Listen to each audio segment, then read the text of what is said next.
जय जगन्नाथ साଙ୍ଗमाने केमती अच्छे अपना आशा कर निश्चय आपण मैंने बहुत भल थे देखिपार मुझे आलू भाजुची पूरा सरू सरू आलू भजा।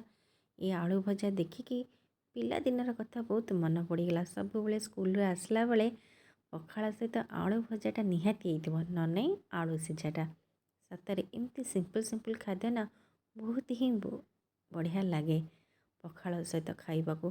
ता सहित आ कौन दरकार टिके दही पखाड़ टिके आलू भजा आउ टिके बड़ी चूरा टिके भलिकी रसुण लंका देकी छेचा होइथिबो ना से जो सत्य से जो आनंद लगे ना किसी भी दरकार नहीं। छुआ बड़ा कथा निश्चय मन पड़ जाउथो ना। एबे जिते आड़ू साड़ू खाइले भी किसी से खाद्यर मजा लगुनी।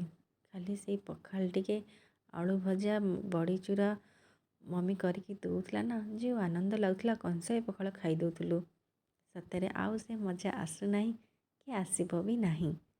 बास खाली मन को बुझे दवा कथा।